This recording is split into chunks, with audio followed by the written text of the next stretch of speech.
This podcast will hopefully contain words or statements of obscene, pornographic, or immoral character. You have been warned. You have been warned. Received dozens of emails from people that'll listen to the podcast. The podcast. Wow, The it is podcast. pretty much.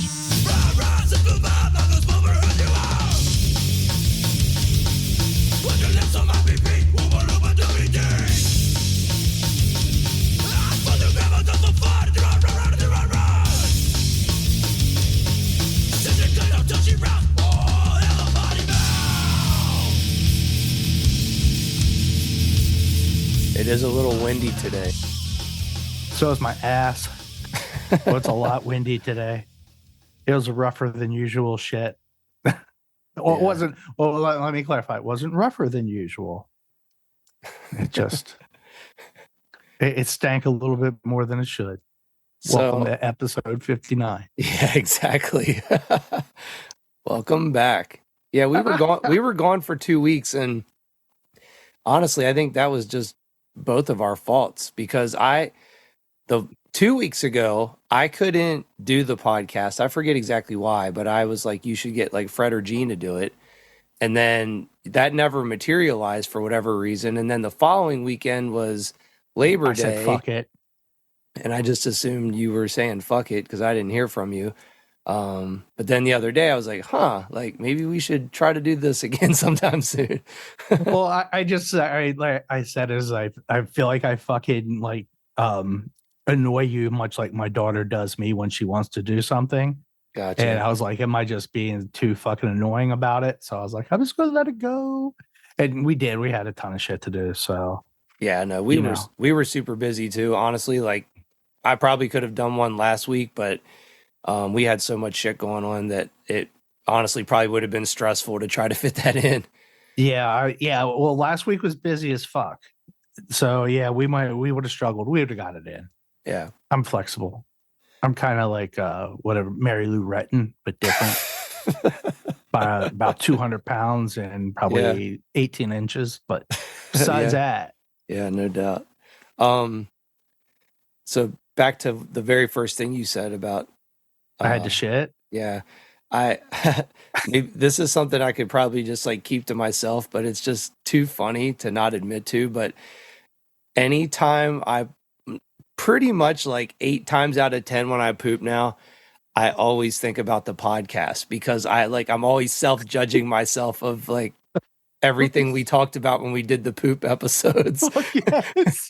Oh my God, I know. It's made I fucking overthink everything as it is, and it just added an extra level of stress to my fucking life that I never thought I needed nor wanted, but I added it anyway. Yeah. So dude, I woke up at fucking 4 o'clock this morning, realized that I schedule like my mom's coming in to visit, and I plan to actually take the day off instead of working half day.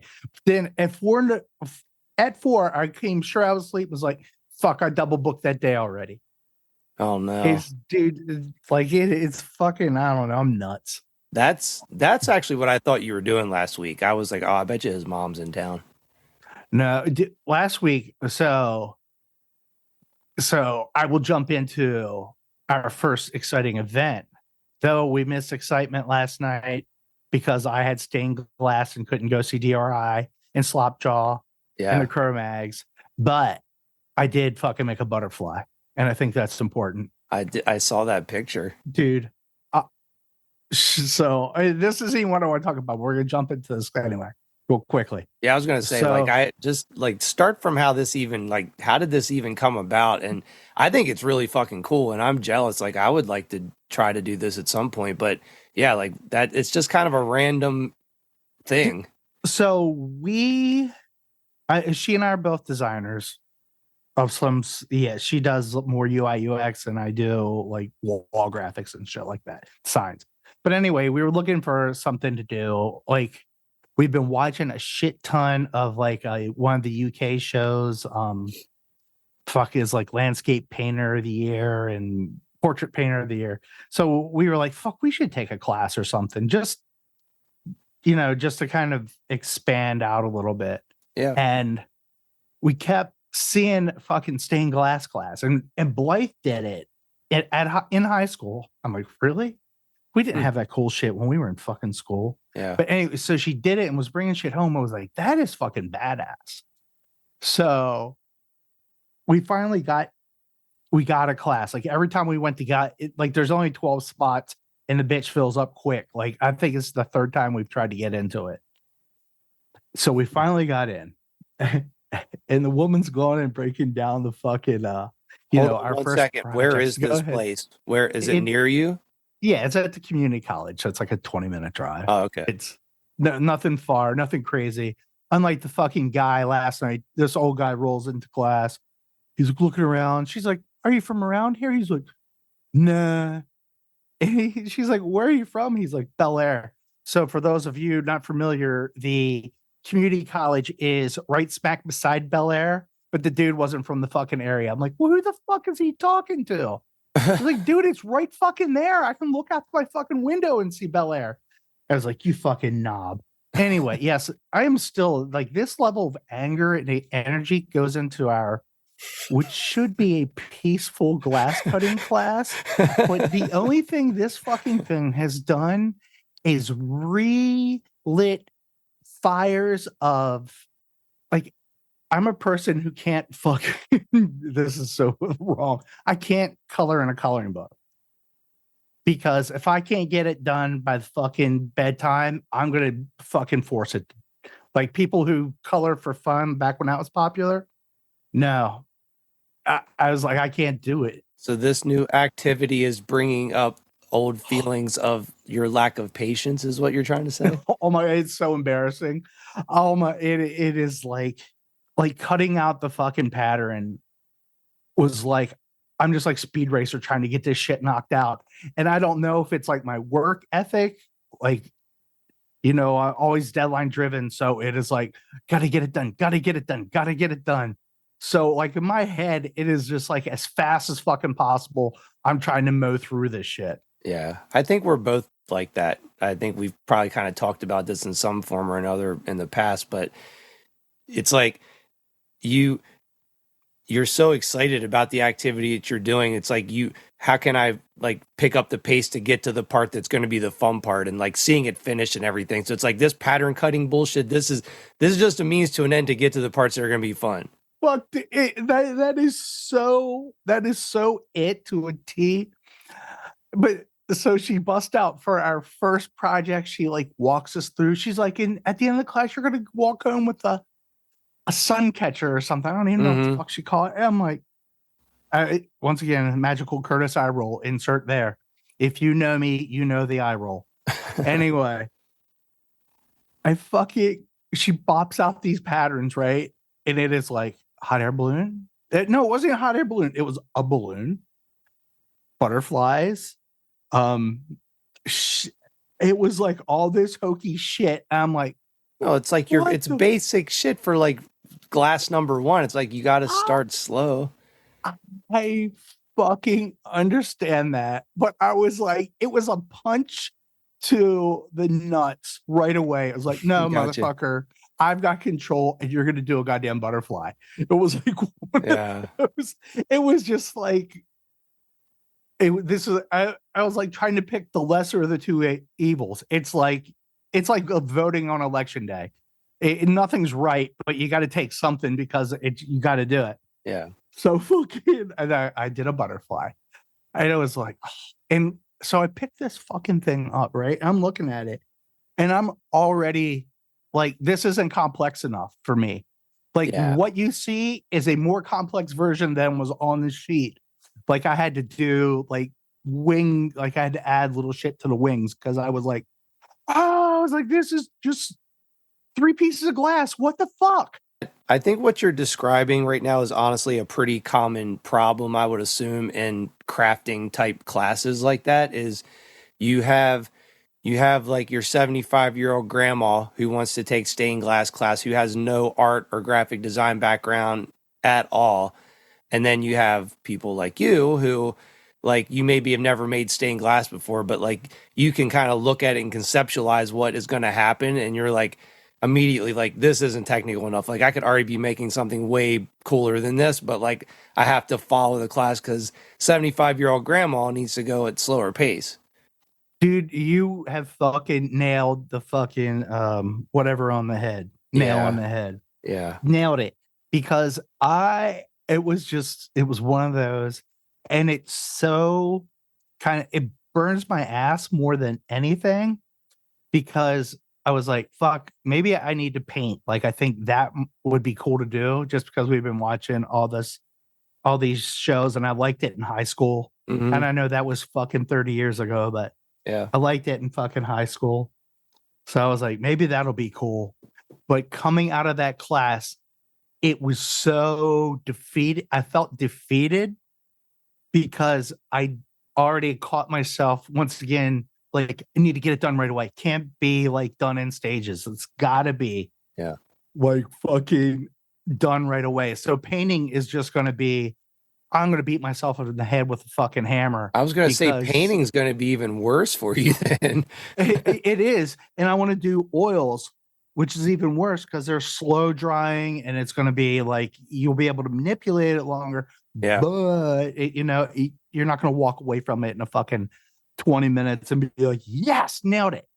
So what we did last night was fucking, so the woman, she's like, okay, now you come in next week with patterns, like, I don't know. She was like 9 to 12 pieces. So each piece, like the butterfly, I'll fucking use it as our post, I think has 5 pieces. Did you finish the butterfly in one class? So you can do it in like a class? I don't know how long it takes. That we both finished a little late.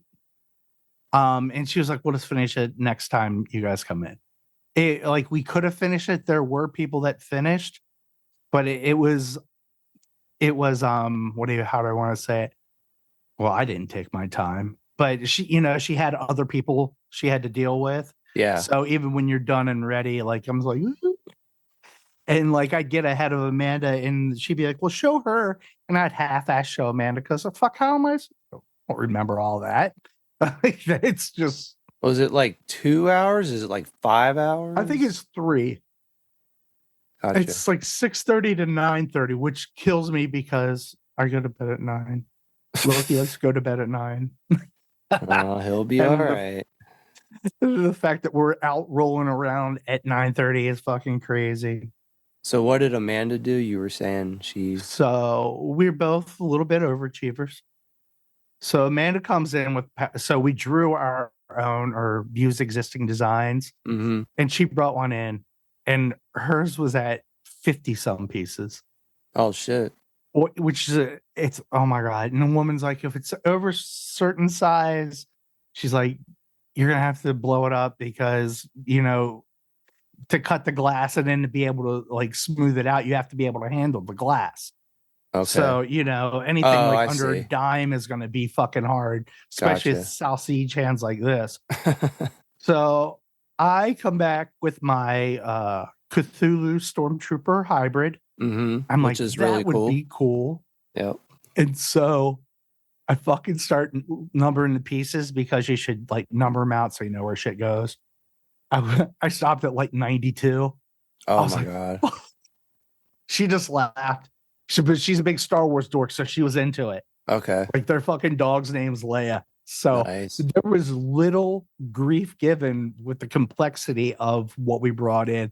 But I think for her, that's kind of common because she had talked about a couple that came in either last year or last semester or whatever.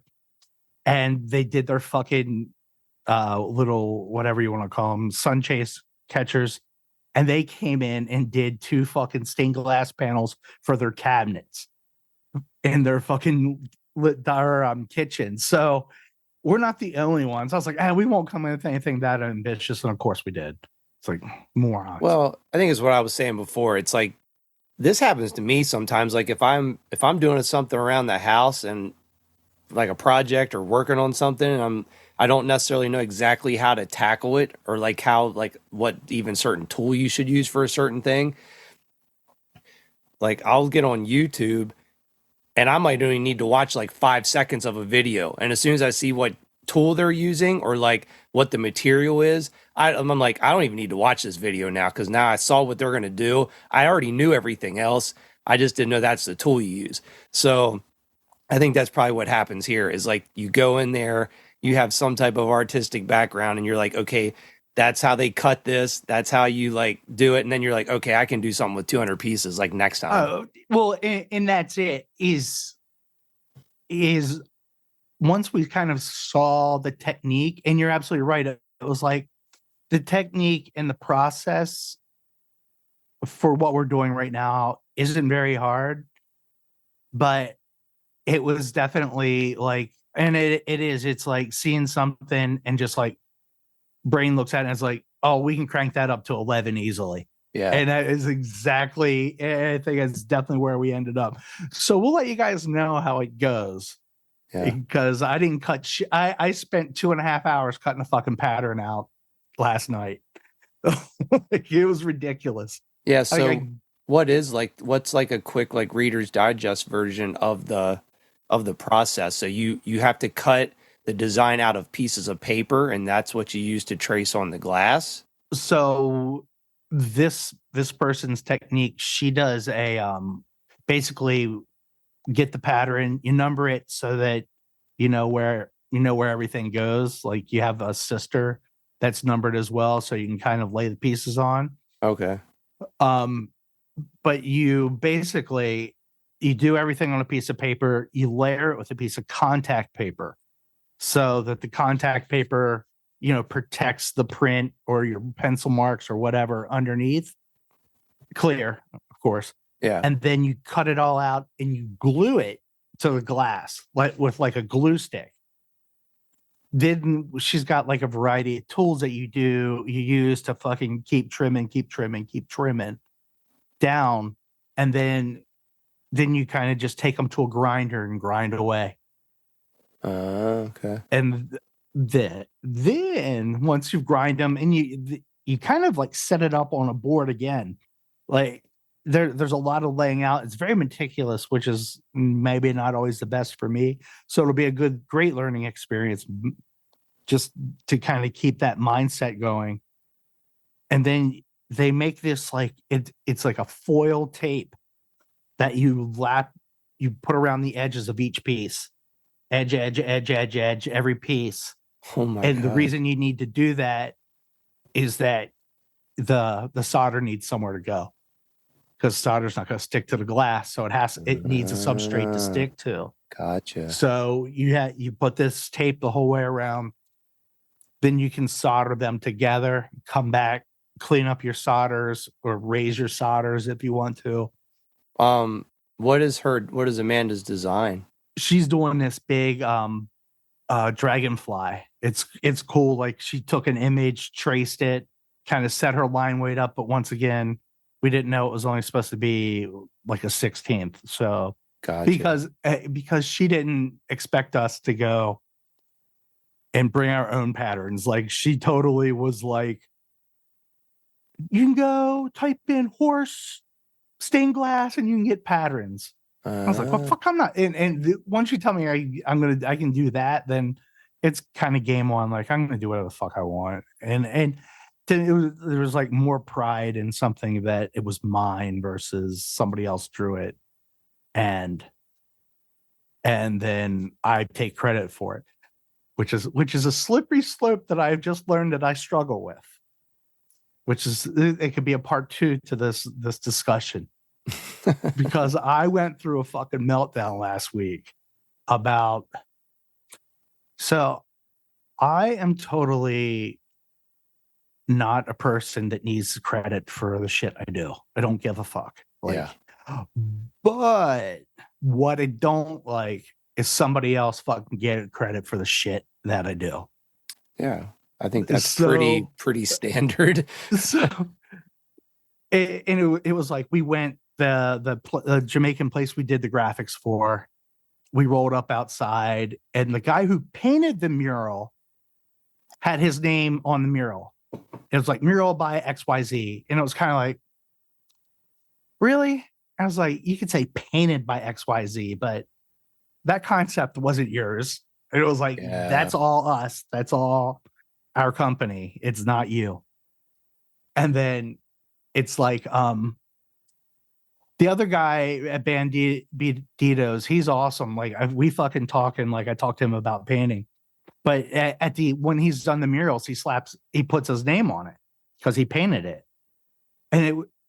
And we were talking to the owner of a restaurant I did in Rehoboth on Wednesday, and the guy's like, "Yeah, I'm gonna reach out to those guys in Colorado and see if they can do another mural for me." And I'm like sitting at the fucking table, and my head's exploding. Dust's like, "Hey, we did that. They just printed it. We did that." So it was just like bomb after bomb after bomb. And I did like some side work for the owner of the Banditas. And I started the smart ass comments. And then he shot back at me about something. And it fucking lit a goddamn fire under my ass. Like I was so pissed and down. It's like, we don't get fucking credit for shit. And it's not that I want it, but I don't want other people getting it because we were working on an awards thing. And I'm like looking at all these concept like renderings and stuff. And the murals are there from the word go. Like the exact mural that's in like Banditos and White Marsh is exact murals in the concept package. Like there was no evolution. There was the guy, he was like, love it, let's go. Even though that's not really what I wanted to have happen, it's what happened. Now, see, that would be fucked up. Is if it won some kind of award, and then the guy who painted it like went and accepted the award. Dude, I don't think that would happen. Yeah, that'd be pretty fucked up. No, trust me, the guy who does like a lot of the shit, like he's fucking phenomenal. And like he's got a skill set. Like he doesn't need to claim any of our shit because he's got his own set of skills. And it's one of those. I think it was just more of a pride thing. Maybe it's because I'm getting old and I don't know, but it was like there were like 4 things in a row last week. It basically we won a day, and it was just like fuck you guys. It was like we do this. You know, it's weird because I rarely do I ever want credit for fucking anything anymore. I don't think I did when I was even younger. Like it was just like, yeah, that's what I do. You know, it's like this is what I do. It is. It's just what you do. It's like I make a song and like few people listen to it, cool, I'm stoked. But like if someone like took the song and said it was theirs and then got famous off of it, like I'd be like pretty fucking pissed off. Yeah, exactly. And I think that might be kind of the way to look at it. And it's just like, and like those guys don't like, well, the one said mural by, and that kind of taxed my ass just because like the other guy just puts like he has like a stencil he rolls and it's like Instagram his name. And I'm like, you know what? Like he's not claiming ownership over anything but painting it. Yeah. To me, in my eyes, wasn't like mural design by or mural by. It was like, dude, here's my tag. Come find me. So it was just one of those. And it just fucking burnt my ass. Yeah, I'm sorry it burnt your ass. It's all right. Well, I want to circle back to, I guess it was the previous episode when we were talking about movie soundtracks. Oh yeah, I wrote some down. And I have one that honestly it was like a couple days after we did that episode, I thought about it and I couldn't believe that I forgot to have it on the initial discussion because it is like one of my favorite soundtracks of all time. And I just completely blanked. And when I remembered it, I was like, fuck yeah, dude. Like, this is one of the best ones of all time, but fucking Saturday Night Fever. Oh my. Dude, that I don't like whatever, fucking fight me if you disagree, but that is one of the best fucking groupings of songs of all time. And you know what's sad? I don't think I ever fucking have watched the movie. What? I don't think I've ever watched. I know I've seen the opening credits, like him walking, his ass shaking, carrying paint, I believe. But Yep. I don't. I think every time I've sat down and watched it, I'm like, I can watch something else. So basically, I'm kind of stoked right now because this is my version of how you felt about me when I told you I had never seen Conan. Oh my! Yeah, well, that's just fucking disgrace. This is my version of that now because I'm like, how could you have never fucking seen that? That movie is like so awesome and classic. So our house, the house I grew up in, for those of you who don't know, I grew up with my grandparents, and much like you, when I moved in, I think we were at a full pool at how many kids is there? 4, 5, including mom. There was 5, but like my aunt Karen didn't move out till I probably till I was like 10. And dude, she used to buy all the fucking disco stuff. And like when Saturday Night Fever was big, we had like the little cutout foots that you could learn to do all the moves. Well, I remember your disco machine too. The Aunt disco Sue ball had the machine. fucking disco ball machine. I got in trouble with that because I think she didn't have that when I got the Leeway record.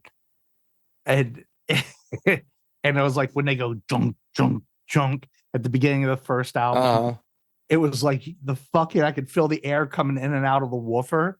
I was like, oh, that's cool.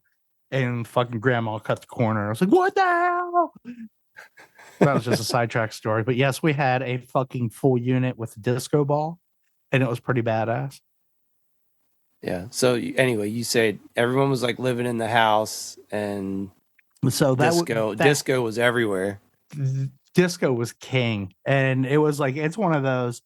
And I always like when I argued with one of my old friends, he was a little bit older, but I don't know, he and I didn't hit on music. I was like, dude, I've been listening to fucking music for as long as I can remember, but like I went through people who were into it, like learning to dance and stuff like that. So like it was an influx of music at the house, and there was always music on. And so it was like that's why I always thought that I progressed a little bit quicker musically than other people and got bored with pop radio quicker just because it was just like I was swimming in it at a young Mm-hmm. age. And so by the time I hit like fucking middle school, I was done with pop rock and everything else. I mean, not Yeah, that I I could don't see that. fucking love that fucking shit, but it's just funny. But like Saturday Night Fever, like that basically summed up like the late 70s for me. Like I can remember the fucking disco ball thing that you were talking about, but like the fact that we had the K-Tel record that came with the fucking disco steps so that you could practice your moves. It's just That's fucking hilarious. hilarious. So it's basically like it was like Twister, but a disco board. Exactly, Basically. dude. They showed you where to sit them out on the floor, and then you would cha-cha into position. That's pretty amazing, actually. The Can we make those for Craven Moorhead songs? Sniff the glue dance kit. Oh my Yeah, god, how awesome! I already want that's to do hilarious. trading cards like the K-poppers do. Like I think we Yeah. need fucking cards. Well, But we had buttons. We had personalized buttons, so there's no reason we shouldn't have trading cards too. fuck you, dude. Our stats. I'm gonna lie Oh my about my god. weight. Yeah. 13 kilos, 13 stones, maybe. Yeah, that's amazing. Um, well, yeah, shit. You have been busy and had a lot going on. So I can actually jump on to this. I'm gonna add on to your little thing. Oh yeah, go So for it. with this whole disco kind of conversation, we went to see Duran Duran Thursday night Oh yeah, I was going to ask you about that. up in Philly, and I kind of I fucking totally I could not have been more wrong in a million fucking years if I tried. Like I was so down on not like I didn't want to see Nile Rodgers, and they had like with Chic or and Chic, like it was promoted as Nile Rodgers because he is the man behind everything. And I was just like, so stupid. It's like, why in the fuck? It was just, I wasn't into it. I didn't know about the opening band. They were fine.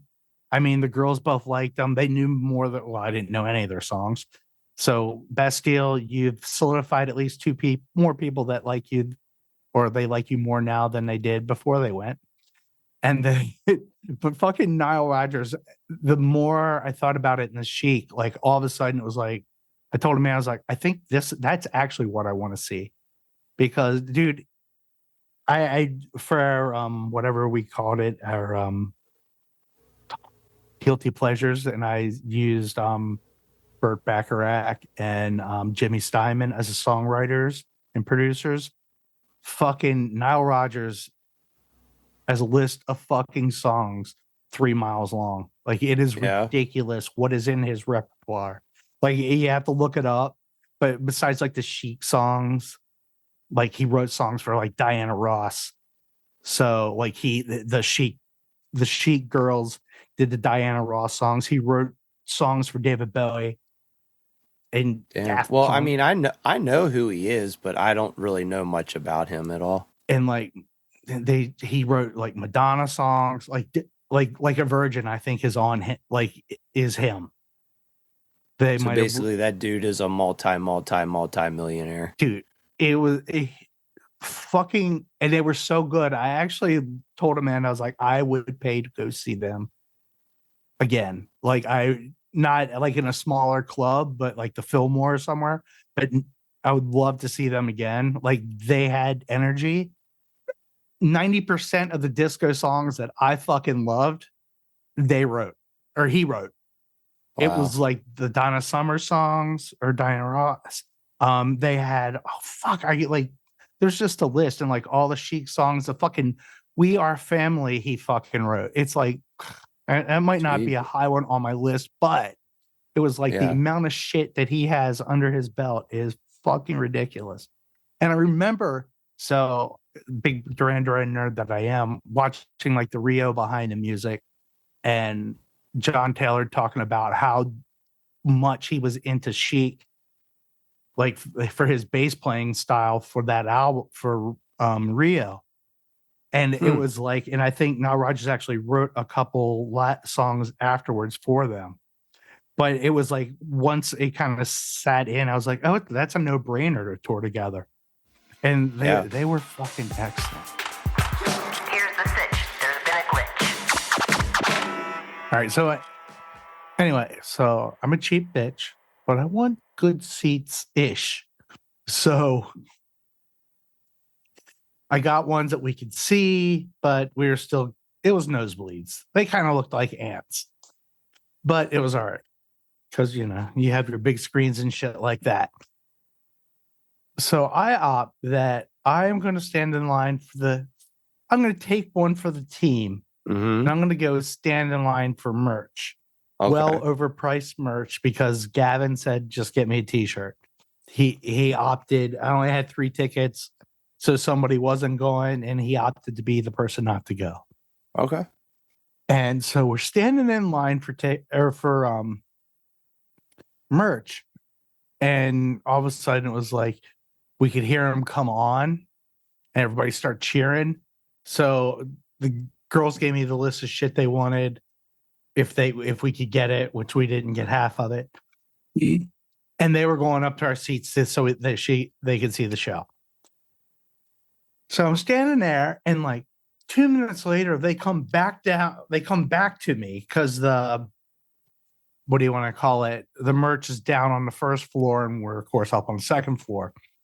So they run back to like, oh, we got new tickets. Somebody just gave us tickets, blah, blah, blah, blah. And so all of a sudden they're like, we're in the 4th row. I'm like, what? No way. Dude, you could not fucking write it up that way. It was like, no, we're in the 4th row. And I was like, well, give me a ticket so I can fucking find you. And they're like, oh, gone. And I'm like, no way did we get like upgraded seats. And I'm guessing just a big group didn't show up, and they didn't want a whole empty row there for Duran Duran to be sad that they didn't get enough people. So we ended up 4 rows back off we were to the side stage, but we were on John Taylor's side, so all was good. Cool. And so we watched fucking Duran Duran 4 rows back. It was fucking phenomenal. It was like they were jokingly looking for tickets when we were up in the nosebleed to go again, because they thought since it was so close, I could get better tickets in DC and be a little bit closer. But it was like blown out of the water because we had now made it. We were like sitting where we were, and it was like, fuck, dude, that's really cool. And now I understand why people fork out money. I will never fork out tons of money to sit that close, but I get why you do. Yeah. So how did they actually get the tickets? Like, what was the circumstance of who like approached them or whatever? Like, I honestly think the guy coming down the escalator was like, "Are you?" Ask them where they were sitting, and they're like, "Up here," and he's like, "I got 3." Or he asked how many people was with him, and they were like, "We got one more." He's like, "I got tickets for you down here if you want them." And it was as simple as that. I think they passed on that fucking escalator. Like, I think he was coming down, they were going up, and he asked him real quickly, like, Wow. as they were passing by. It was like, oh, That's all, just right place at the right time. oh, dude, you can't. It's like that. Yeah, that window of opportunity is so tight. It's like, Yeah. it was so totally right place. Because if they would waited another minute, if they wouldn't have came down at all, like, there's so many variables. It was like the fact that they were going up the escalator at that exact moment right before they started playing, and the dude fucking turns over tickets. It's like, holy shit, that's fucking awesome. Yeah. Fate, So man. it made my night. Yeah. It made everybody's night. But now I'll never go to another show because we'll never get tickets like that again. Hey, I tell you what, I understand where you're coming from with that, because when we saw Metallica a couple years back, it was our first time seeing them, and we were super excited. And she just bought tickets. She was just like, "Hey, Metallica's playing when we're going to be there. Like, do you want to go?" And I'm like, "Yeah, like, duh. I've always wanted to see them." So she got Metallica tickets, but didn't know. She's like, "I just got us the seats that were kind of like middle of the spectrum of like how much they cost." She's like, "I didn't really look into where we're sitting." I was like, "I don't even care." I was like, "It's just so hard and expensive to see Metallica now. Like, any place we're sitting is cool. Like, I just want to be there and say I saw them finally." And we got there, and we got to the venue, and we're getting inside to like find where you like scan your tickets to get in and stuff. And we hear them playing the intro song they always play, like From the Good and the Bad and the Ugly. Mm-hmm. So I was like, oh, well, they're getting ready to start. So lady scans our tickets, and she's like, "Here, go through these doors over here." So we're like, oh, these doors must be to like the escalators or whatever to like go up to like the nosebleeds, is what I was thinking.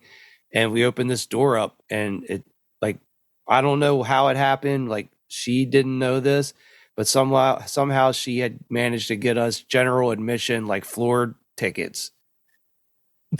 So awesome. yeah, so we just like open the door and like walk out, and we're like 30 feet from the stage, and we were able to get to like basically up to the rail. And that is phenomenal. Yeah, so it's crazy. So like, to your point, I'm like, I probably, like, I would love to see Metallica again, but I probably won't go, because if it's like really expensive and I'm going to be in nosebleed, like, I'm just going to be like, you know what, that one time I saw him is like, I'm good with that, because anything after that's just going to be fucking ruined basically. But that was the biggest band I've ever seen where I just, unbeknownst to me, ended up getting as close as I did. So even the kicker, so I bought it, and I went ahead and I didn't buy premium parking. I just bought a fucking parking online with my tickets. I was like, yep, just give me a fucking parking. So we went to Philly, and we rolled up, and the guy's like, and like, you could see like there's a bunch of open spots like in front of the arena, Uh-huh. And the guy I was like, well, which way do I go? And he pointed to the front of the arena. I'm like, well, okay. Fucking rolled right up. No way. We were like 3 rows from the arena. It was literally a 10-minute walk. Not a 10, it was a 5-minute walk to get to the fucking front doors. It was like, it was so quick, so easy to get in. I'm like, holy fuck. And we rolled out of there. I swear to God, it didn't take 10 minutes to get the fuck out of the arena. Like, because we were so low, we rolled out, went straight out, got in a car, and like the process for us getting on 95 was probably 15 minutes. Like, it was ridiculous. I was expecting to be there fucking an hour waiting to get out of the fucking parking lot. Dude, rolled right out. It was crazy shit ever. Yeah, So that's that awesome. night was like, it couldn't have played out better for that if I wanted it to. Yeah, that's awesome. I mean, we talk about a lot of the concerts we all go to on here and stuff, and I mean, I'd say that we're pretty avid concert attendees, and I have learned over the years that um, one of the best things you can do is to upgrade your parking situation at bigger shows like that. It's kind of a little expensive sometimes, and it kind of hurts.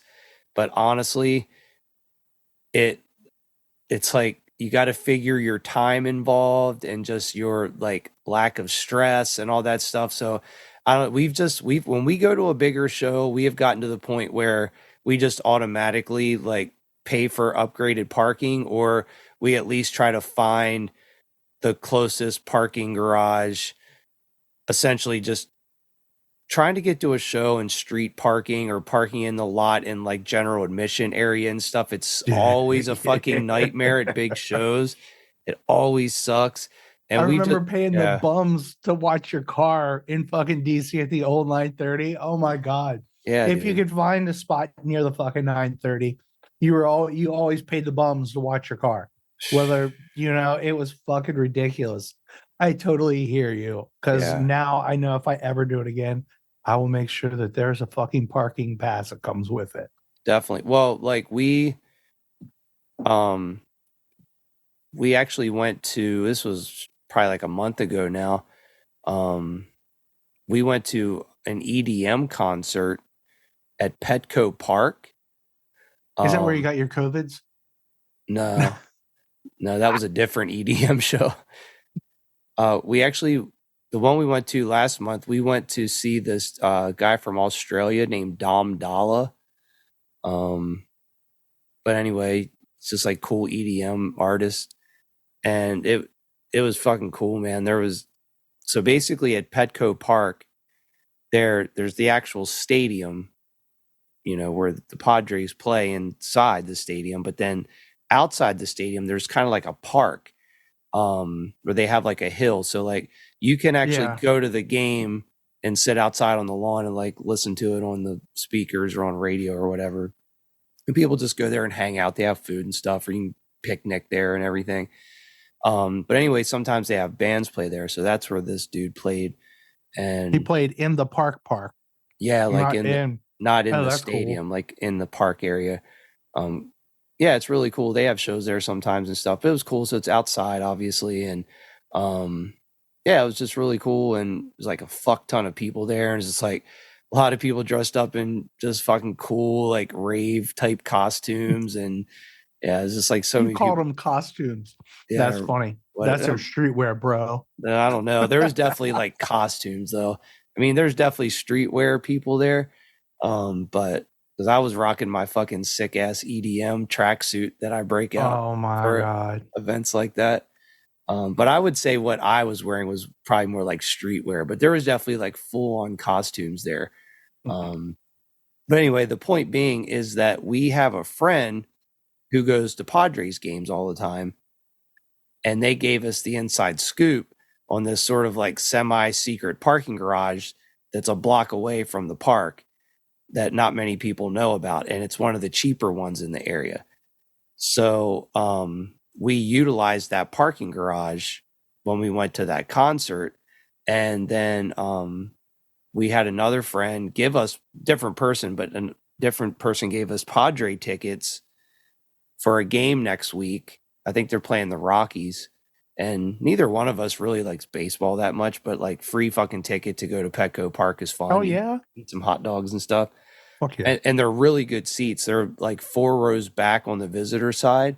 But the cool thing, the whole reason we even agreed to take the tickets is because we got this new parking space. Because normally it's like fucked trying to go down there, downtown San Diego, and trying to find parking is usually like a fucking nightmare. So now that we kind of have this new little found secret spot, Petco's a little bit more of a, we might start checking that out a little bit more to do shit. Oh, that's cool. Yeah. So yeah, parking, that's the key. I was gonna say I've been super busy the last 2 weeks. We actually, kind of bad news in a way, but our favorite chicken Penny died. So you've And- lost 2. Yeah, we've lost 2 in a year span. Jesus Christ. Yeah, and not Yes, people, you can have fucking favorite chickens too. Yeah, It's crazy to believe, but yes. That was definitely our favorite chicken. And she was just really sweet and really funny, really fun. I don't know if I talked about her, like details of her on here, but I had her like trained to like jump up and like fly and like eat blueberries out of my hand. I'd hold him like pinching him in between my thumb and finger and like dangle him, like kind of smash him so the skin would kind of come out. She'd take off running, like standing broad jump and like fly and like catch the blueberries out of my hands. That is awesome. And she would always jump up on my lap to eat treats and like to snuggle. Anyway, she was just really fucking cool. And we don't really 100% know what happened to her. I think maybe she might have had some type of like mites or something that just kind of like went unnoticed, and I think maybe she got like anemia from it and died. None of the other ones seemed to have anything like that, but just based on her symptoms and some of the stuff she was doing. And by the time I because I'm always researching, just trying to keep up on my chicken stuff, so like when stuff does happen, I'm ahead of the curve, not just waiting till shit happens. And I've like read a lot of shit on Reddit about chickens and everything. And Lord. Yeah, so a lot of the symptoms she had were symptomatic of other conditions as well. So like trying to narrow it down was tough. And by the time I kind of figured out that maybe she did have mites, like she like died that day, basically. So it was like too late to even like try to do anything to intervene. But anyway, point of that is that we were down to 2 chickens after that. So they usually recommend you should at least have 3 chickens. You should never have less than 3 because of the flock mentality and all that. So lost that chicken down to 2. So we're like, well, we better get some more. So like the 2 aren't like alone feeling and like have some company.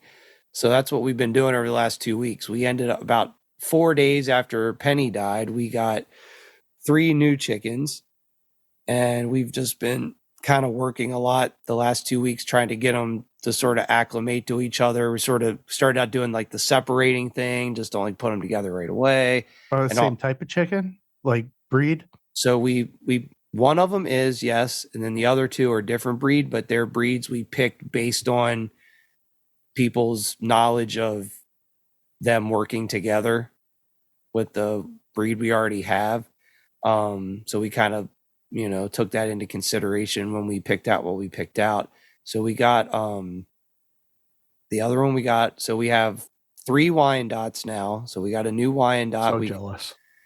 She's a Colombian Wyandotte too, which are cool. They're sort of like almost like reverse pattern of the normal ones. So she has like a black beak, and like where the other ones have like more of their colored feathers is where hers are white, and then her colored feathers are like the reverse.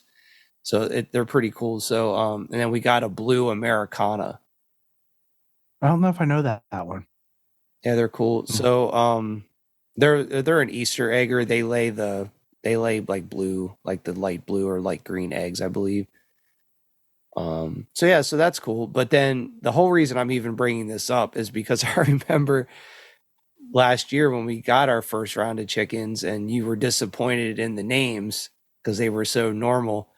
So we got some newer, cooler names for the new ones. We stepped it up a little bit. So we have, in honor of the recent passing of Pee Wee Herman, two of the new chickens are named Miss Yvonne and Dottie. It's awesome. See, those are good names. Yeah, and then the third one is the Blue Americana. Her name is Iggy, I like it. and Iggy is actually not even because of Iggy Pop. How that name? Because the first couple of days we didn't really know what we were going to name them, and I had them in a dog crate on the porch of my house because in order to get from the house to where we keep the chickens is a little bit of a walk. So I put them in the dog crate and then I can just like carry them over to the area where I let them free range while they were separated from the other chickens. So I had them in the crate and the landlord's dog happened to come down at the same time. So the dog sees the chickens in the crate and goes fucking ape shit and runs at the crate, lunges at the crate, hits the crate. So I hear all this. I'm inside. So I come running out, grab the landlord's dog by the collar. And she's like a sweet dog. She's normally very docile pretty much, but she saw those chickens and instinct kicked in and she just went bananas. So I grabbed her by the collar, took her back out of the yard, locked her out into the landlord's yard, came back down.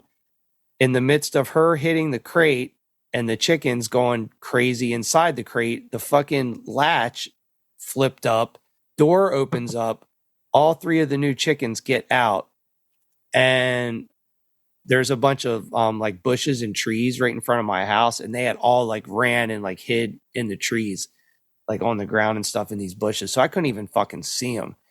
So I had to, as quick as possible, get in these bushes. I'm like crawling around. Luckily, I found diving deep into the bush. Yeah, diving deep into the bush, indeed. So I find the first two pretty quickly, snag them, get them back in the crate, and then the Blue Americana, I found her, and as I go to grab her, she's the smallest of the new three, and she's like pretty tiny. She darts off, she flies up and starts like flying up into the tree. I'm like, oh my God, I'm gonna have to fucking climb a fucking tree to get this chicken out. Motherfucker, if you didn't take video of that. I did not. It was all happening so fast. So I'm like, she flies, I almost grab her and she flies and she like flies up into this tree, like 3 branches up. And I try to grab her again and then she flies down to a lower branch, but farther away from me. So anyway, this is going on for like probably only like 30 seconds to a minute. I finally snag her. And my first thing I said to her when I grabbed her and got her back in the crate, I was like, you are faster than an eagle. I was like, you are totally like a little eagle. I don't even know why that came in my head. Like maybe like fly like an eagle, like Steve Miller Band or something. But yeah, so I just kept thinking about her being an eagle. And then well, I was like, what would like a nickname for an eagle be? I was like, oh, Iggy. I was like, Iggy the eagle. Yeah. So anyway, she's Iggy now. I looked her up. Those look fucking awesome. Yeah, they're really cool. They have like very unique shaped beaks, and they kind of look like they have little afro wigs and beards. If you want, I can send you Klaus. No, I'm good. I don't want Klaus. That motherfucker bit me in the face. Is that what that is? Yeah, he fucking got me. See, I thought you had just like a zit on your lip or something. No, so he's a ninja, and we built a separate run for him in the back of the yard. But like there's a spot where the fence is low and nobody else jumps it but Klaus. And he was out like just running around being a dick. And I'm like, fuck you. And I went and I got him scratched and I was walking back in and he chased up and started pecking at my feet because that's what he does. And I picked him up and I hadn't gotten a good hold of him yet. And I had him too close to my face and he went whap and hit me in the lip. I'm like, motherfucker. Damn, I was like, do dude. that again, and fucking Loki's coming out here and whooping your ass. I mean because I was like, what is that? No, he fucking got me. I was nuts. I was bleeding. I either It was- thought you had a zit on your lip or it was like you had a piece of Oreo on your lip. Fuck you. No, that's the pain of the Klaus you see there. Yeah, that's brutal, Fucking dude. chicken. Well, Still my favorite one. I do want to circle back to, and we can wrap up with this, but this was a very. Wait, I had actually. Go ahead, circle back because I think we missed a major one Oh, okay. in Well, the soundtracks. Oh, okay. Yeah, that's fine. Yeah, because that's what I was circling back to was soundtrack. So, one other cool little tidbit about the Saturday Night Fever soundtrack, which I was unaware of until today when I looked it up. But I'm going to read this from the Wikipedia page. Prior to the release of Thriller by Michael Jackson, Saturday Night Fever was the best-selling album in music history and still ranks among the best-selling soundtrack albums worldwide with sales figures of over 40 million copies. In the United States, the album was certified 16 times platinum for shipments of at least 16 million units. The album stayed atop the charts for 24 straight weeks from January to July 1978 and stayed on the Billboard album charts for 120 weeks until March of 1980. And it was released in 1977. Holy shit. I believe that. We had multiple copies of it. I know we had 8-track. No, we had the vinyl because I believe, if I'm right, it was a gatefold. Yeah, I have it. Is on it a vinyl. gate? Yeah, it is. I think we had it. I think we had multiple versions because in our house sometimes you didn't share shit, so Right. our house would have multiple versions of different things so people could listen to them. I mean, an 8-track of Saturday Night Fever, that's like the quintessential version of that release, no doubt about it. So with that, including then Grease is something we didn't touch that probably sits up there alongside, and that was another gatefold and another fucking 8-track and LP I know we had. Like, because you got to be able to be mobile. You're not mobile with your LP, so you have to have the 8-track to go with it. That's right. Yeah, Grease. Grease is a good one. I like that movie and I appreciate it, but that is never like really my steez overall, I don't think. So we all know that Jesus Christ Superstar is my favorite musical, that goes without saying. But I think a soundtrack that we missed, it was like an 80s classic, is fucking Pretty in Pink. Like, we totally skipped that one.